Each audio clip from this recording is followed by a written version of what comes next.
Mardi 16 janvier 2001, samedi 16 janvier 2021.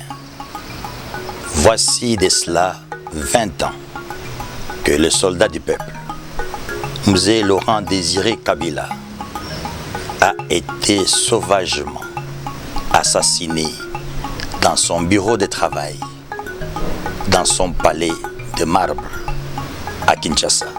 Nous commémorons les 20 ans de la mort de feu Mzee Laurent Désiré Kabila, mais nous commémorons aussi la mort de l'institution président de la République démocratique du Congo, que l'on a assassiné en plein exercice de ses fonctions.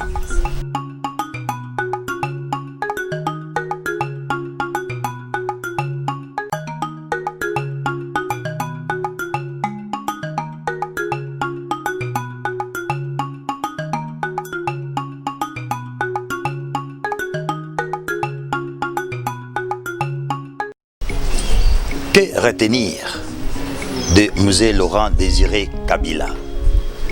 Parce que cet homme qui a donné sa vie à la République démocratique du Congo avait pour objectif la révolution de la mentalité pour changer l'homme congolais. Voilà pourquoi les Congolais, partout où ils se trouvent, ne doivent jamais oublier son mot d'ordre. Prenez-vous en charge. Mais surtout, ne jamais trahir les Congos. Ne jamais trahir les Congos, cela doit se transmettre de génération en génération, car Mzee Laurent Désiré Kabila voulait faire de ce pays les paradis terrestres tels que nous les connaissons par rapport à ses potentialités. Mais la première, c'est l'homme. Voilà pourquoi 20 ans après, nous devons nous souvenir de ce qu'a été Laurent Désiré Kabila. Mzee Laurent Désiré Kabila est, pour les générations nouvelles et futures, le synonyme, le symbole du courage, de la détermination, de l'engagement.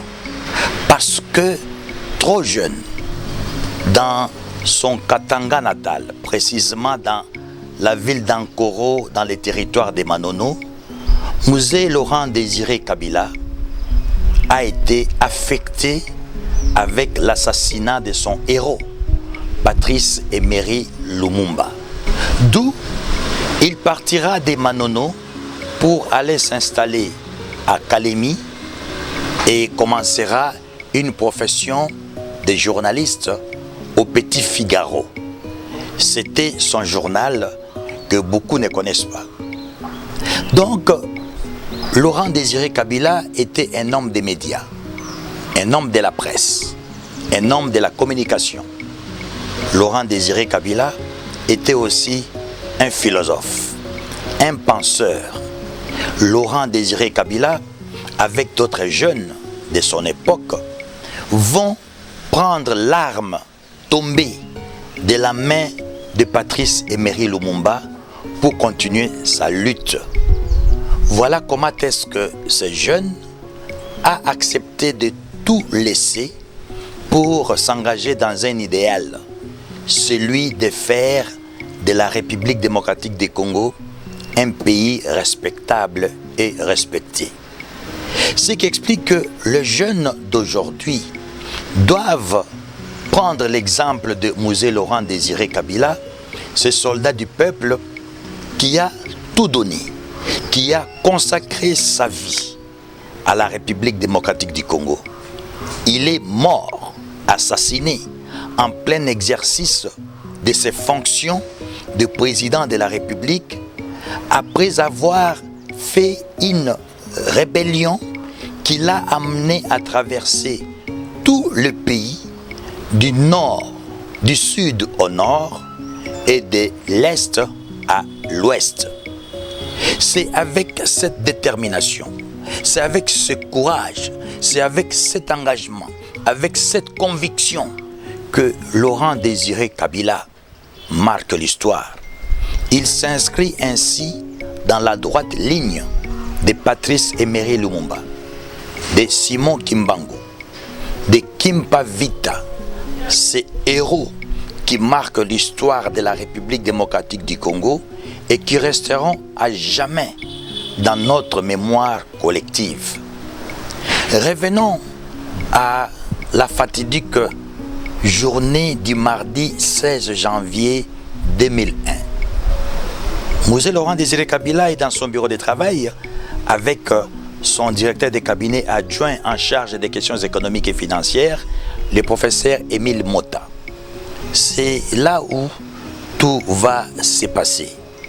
Mais avant d'en arriver là, il faudra ce que pour l'histoire et pour la postérité, que l'on puisse retenir que Mosée Laurent Désiré Kabila avait effectué un voyage, son dernier voyage, qu'il avait amené le jeudi 11 janvier 2001 à Libreville au Gabon pour la recherche de la paix. Il est parti répondre à l'invitation du président Bongo du Gabon, ensemble avec quelques chefs d'État de la sous-région, parce qu'il fallait trouver une solution à la guerre au Burundi. Il y avait une guerre qui a surgi au Burundi et le président Buyoya a fait appel à ses pairs africains pour une réconciliation avec le chef de la rébellion, M. Bosco. Mosée va faire un aller-retour. Il est parti de Kinshasa le jeudi tôt le matin et il va revenir à Kinshasa le jeudi soir.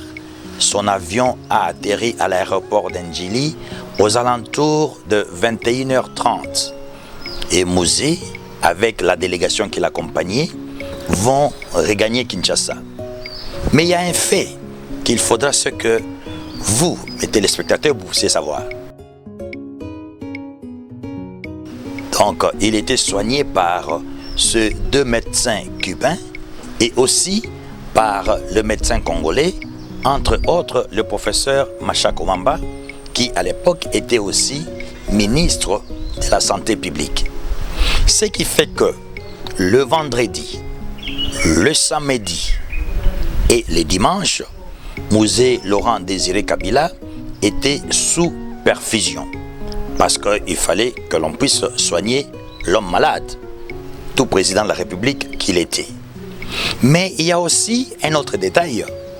Mosée Laurent Désiré Kabila préparait un autre voyage qu'il devait entamer dès le mercredi 17 janvier parce qu'il devait se rendre à Yaoundé au Cameroun où devait se tenir le sommet France-Afrique avec le président Chirac. Donc il était en pleine préparation de cette conférence, ce sommet avec ce père africain et le président français, quand brutalement il a été assassiné dans son bureau de travail. Donc vous voyez que malgré son état de santé qui le dérangeait, Mosée Laurent Désiré Kabila ne se plaignait pas. Ce n'est pas comme le commun des mortels, vous et moi, qui à un petit rhume, on laisse tout tomber, on se dit qu'il faut d'abord que l'on puisse trouver une solution à sa maladie avant de continuer la vie de tous les jours. Donc Mosée Laurent Désiré Kabila croyait en la victoire. Mosée Laurent Désiré Kabila était convaincu qu'il est en train de mener le vrai combat, celui de la libération complète de la République démocratique du Congo et de son peuple. N'oublions pas que depuis le 2 août 1998 ou 1998 pour les Français belges, Mosée Laurent Désiré Kabila et le peuple congolais étaient confrontés à une guerre, à la deuxième guerre de la République démocratique du Congo avec le RCD, ce mouvement qui avait envahi une partie de la République.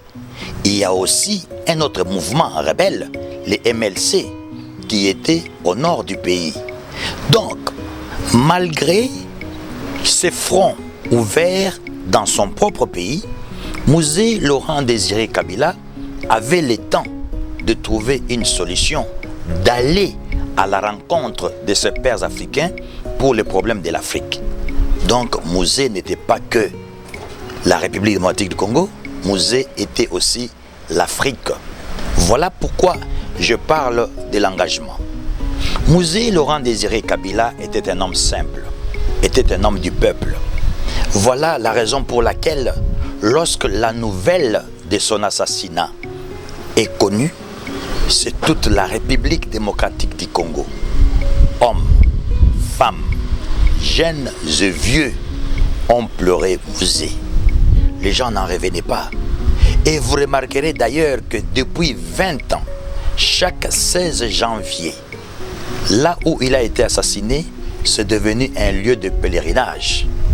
Espérons qu'avec le Covid-19, la population se souviendra toujours de feu Mosé Laurent Désiré Kabila et ira en pèlerinage sur le lieu où Mosé a été assassiné. Il a tellement aimé son pays que feu Mosé Laurent Désiré Kabila, comme les autres révolutionnaires avant lui, Patrice Emery Lumumba, Che Guevara et tous les autres, sont morts pauvres matériellement. Mosé n'a pas fait fortune pendant les 3 ans où il était président de la République. Parce que son problème était d'abord le changement de mentalité du Congolais. La révolution de la mentalité était son objectif principal. Il voulait que les Congolais changent. Il voulait que les Congolais se prennent en charge. Il voulait que les Congolais deviennent une personne de conviction, une personne travailleuse, une personne déterminée, une personne engagée. Voilà que pendant le règne de Mosé, dans la ville de Kinshasa, la capitale de la République démocratique du Congo, les gens ont changé.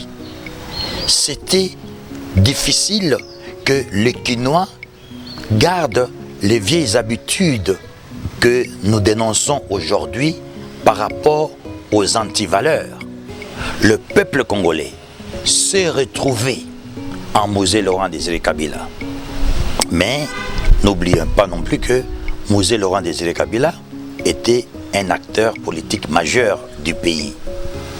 Je vais peut-être surprendre certains d'entre vous lorsque nous entendons ci et là que feu Mosé Laurent Désiré Kabila ne voulait pas ou n'a pas pu rencontrer certains acteurs politiques du pays, surtout en ce qui concerne l'opposition interne. Je vous dirais que c'est faux. C'est faux, pourquoi? Parce que je suis l'un des témoins. En compagnie de mon ami Hubert Tetika, député dans la législature passée. D'ailleurs, au passage, c'est Hubert Tetika, tout jeune, venu de Paris, qui va proposer à feu Mosé Laurent Désiré Kabila la création du ministère du pétrole. Ce ministère, lorsqu'il a été créé, il a été dirigé par M. Pierre-Victor Mpoyo, qui était aussi ministre d'État. Donc je reviens à la soirée du 26 avril 1998. Parce que feu Mosé Laurent Désiré Kabila avait besoin de rencontrer ses frères congolais de l'opposition interne. Il va nous déléguer pour prendre langue avec les dirigeants de l'IDPS. Et les contacts étaient pris par rapport à M. Oscar Moudiaï, qui était un proche de Pierre-Victor Mpoyo. Et Mosé, clairvoyant, protecteur, méfiant, a anticipé sur une situation que beaucoup n'avaient pas compris. Parce que même ces compatriotes de l'opposition s'attendaient à voir comme délégués pour prendre langue avec eux les personnalités connues.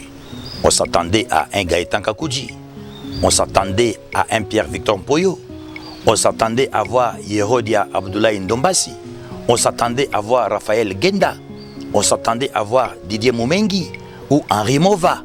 Donc, Ils étaient surpris lorsqu'ils ont vu deux jeunes gens, inconnus, presque innocents, venir leur parler au nom de feu Musée Laurent Désiré Kabila. Nous sommes allés sur le petit boulevard à Limité, à la 12e rue. C'était à la résidence de M. Frédéric Kibassa. Ceux qui connaissent la maison de Kibassa, c'est celle aujourd'hui sur le petit boulevard où c'est marqué IDPS, non loin du siège actuel de l'IDPS. Et lorsque nous sommes arrivés, aux alentours de 18h, 18h30, on nous a fait entrer parce que le contact était déjà pris par M. Oscar Moudiaï. Nous sommes entrés, je peux vous décrire la maison, c'était la première et la dernière fois que je suis entré dans cette maison. Nous sommes entrés, le salon est à l'avant, il y avait une table à manger un peu dans le fond, de forme circulaire, et je crois, j'ai bien observé, on pouvait faire tourner la table pour les convives qui étaient tout autour. Là n'est pas la question. Et lorsque M. Frédéric Kibassa nous a reçus, après les civilités, il nous a invités, mon ami Hubert Etika et moi-même, à les suivre dans son bureau. Ceux qui connaissent cette maison, le bureau de M. Frédéric Kibassa est un peu en sous-sol. Donc il faut descendre les marches pour entrer dans le bureau de Frédéric Kibassa. Et là-dedans, nous avons trouvé M. Étienne Tshisekedi Wamulumba, M. Frédéric Kibassa, M. Paul Kapita. Il y a aussi le nom m'a échappé, celui qui deviendra ministre de l'Éducation nationale de feu Musée Laurent Désiré Kabila. Et il y avait le doyen Papa Mbouankem. Quand nous sommes entrés, j'ai lu sur le visage de ceux qui étaient présents la surprise parce qu'ils s'attendaient à ce qu'il y ait des grandes et éminentes personnalités connues. Mais ils étaient face à de jeunes. L'un d'eux, d'ailleurs, va dire « Mais Laurent Désiré Kabila n'a pas de respect à notre endroit, comment il peut nous envoyer des enfants ?» Et c'est Frédéric Kibassa qui va se retourner et les regarder et dire « Je pense que Musée n'a pas voulu attirer l'attention parce que si c'était une grande personnalité qui venait ici, toutes les caméras, les journalistes seraient dans des coins et prendraient les images. » Et j'ai transmis les messages de Musée Laurent Désiré Kabila qui avait envie de rencontrer ses frères. C'est dans ces termes-là qu'il avait demandé que je fasse parvenir les messages aux leaders de l'opposition interne. Et il leur a laissé le choix du lieu et de la date. Donc c'était un message court, précis, qu'il fallait faire venir ou faire parvenir à ces leaders de l'opposition interne, de telle sorte à ce qu'ils puissent rencontrer les soldats du peuple, feu Musée Laurent Désiré Kabila, pour qu'ils puissent parler de la République démocratique du Congo. Et ceux qui nous ont reçus étaient favorables, mais ils nous ont demandé de les laisser pendant quelques minutes le temps qu'ils puissent se mettre d'accord. Quelques minutes après, M. Frédéric Kibassa, M. Mbouankem, oui, c'est le père de David Mbouankem, M. Mbouankem, et c'est lui qui deviendra, comme j'avais dit, ministre de l'Éducation.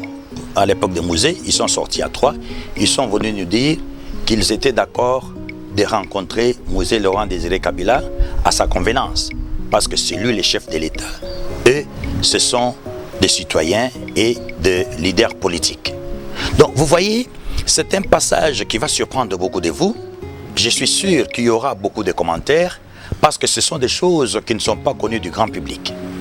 Musée Laurent Désiré Kabila, c'était aussi un homme secret. Voilà la raison pour laquelle il surprenait son environnement. Il surprenait ceux qui étaient avec lui. Mais c'était quelqu'un qui communiquait facilement. Et il avait les soucis de sa population. Rappelez-vous comment est-ce qu'on a essayé par quelques personnes de son entourage de lui faire construire une station-service dans l'enceinte même de sa résidence pour lui éviter de voir comment est-ce que la population était en manque de carburant. Mais Mouzé Laurent Désiré Kabila, en personne avertie, sortait de son palais de marbre et allait communier avec la population.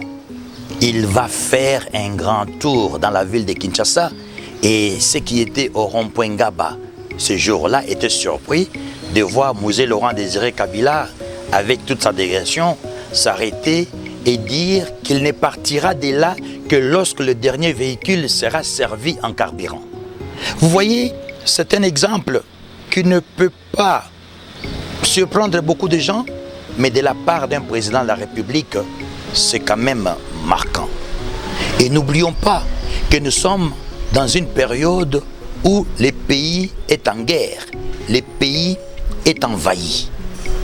Donc, Mouzé Laurent Désiré Kabila reste cet exemple-là que nous, d'aujourd'hui, et ceux de demain, et ceux d'après-demain, doivent suivre l'exemple. Surtout lorsqu'il dit « prenez-vous en charge ». Parce que pour Mouzé Laurent Désiré Kabila, c'était malvenu de voir que le Congolais, avec tout ce qu'il a dans son pays, mais qu'il puisse continuer à dépendre de l'extérieur. Loin de lui l'idée de se couper, d'avoir une rupture avec l'extérieur. Mais il voulait que l'autosuffisance commence par l'intérieur. Voilà pourquoi il a tenu au changement de l'homme congolais. Donc ce que nous connaissons aujourd'hui comme étant le changement de mentalité, c'est une révolution qui a commencé depuis Mouzé Laurent Désiré Kabila. Surtout lorsque nous voyons ces maximes qui dit pour un passé glorieux, un avenir rassurant, c'est se dire prenez-vous en charge, ce que Mouzé avait dit. Ne trahissez jamais le Congo. C'est trop fort comme message parce que nous n'avons que ce Congo comme héritage de nos ancêtres. Nous avons ce Congo où nous avons connu des martyrs il n'y a pas longtemps. Le 4 janvier dernier, nous avons commémoré la journée des martyrs du 4 janvier 1959. Nous allons demain penser à Patrice Emery Lumumba. Nous avons pensé à Simon Kimbangu. Nous avons pensé à Kimpavita, à tous ces inconnus, à toutes ces victimes qui sont tombées à Makobola, à Massissi, aujourd'hui à Beni, avec tout ce qui se passe dans la partie Est. Toutes ces personnes-là sont de petits Mouzé. Mouzé Laurent Désiré Kabila n'avait pas peur de la mort. Il se savait condamné comme président de la République démocratique du Congo parce qu'il dérangeait. Oui, Mouzé Laurent Désiré Kabila, comme son héros Patrice Emery Lumumba, dérangeait certaines personnes et certains intérêts. Et il savait qu'un jour, il finira par être abattu. Mais il ne s'attendait pas du tout que cela pouvait se faire dans son propre bureau et sitôt. Le peuple congolais a pleuré, pleure encore Laurent Désiré Kabila. 20 ans après, nous devons nous souvenir de ces soldats du peuple, de ces héros, de cet homme qui s'est donné corps et âme jusqu'au sacrifice suprême pour que la République démocratique du Congo, notre pays, votre pays, puisse trouver sa liberté, son épanouissement, puisse sortir d'un joug auquel Mouzé Laurent Désiré Kabila n'acceptait pas de voir son peuple enfermé. Voilà pourquoi la jeunesse de mon pays, la jeunesse de notre pays doit prendre exemple sur Mouzé Laurent Désiré Kabila, doit suivre la voie tracée par feu Mouzé Laurent Désiré Kabila qui aujourd'hui nous commémorons 20 ans après son assassinat. Mouzé est toujours présent dans nos mémoires. Mouzé restera toujours présent dans nos mémoires. Voilà comment, chers téléspectateurs, nous avons pensé, mon équipe et moi, à parler de Feu Mosè Laurent Désiré Kabila, que nous continuerons de parler au présent, même si Mosè Laurent Désiré Kabila physique n'existe plus. Et nous avons suivi que son proche collaborateur, le colonel Eddy, venait de recouvrer sa liberté. Peut-être que lui, un jour, va écrire ses mémoires et nous apprendrons un peu plus sur cet incident malheureux qui nous a arraché Feu Mosè Laurent Désiré Kabila, le soldat du peuple.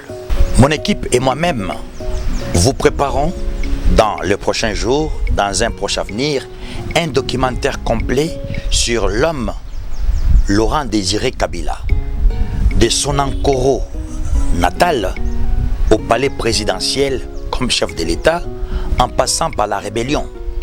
N'oubliez pas qu'il a été chef rebelle, il a été révolutionnaire et il a mené la vie dure à feu le maréchal Mobutu, dont il était farouche opposant. Pour connaître la suite, je vous invite à vous abonner et à faire abonner à Toussaint Tshilombo Télévision pour que vous soyez toujours informés à temps réel. Merci beaucoup.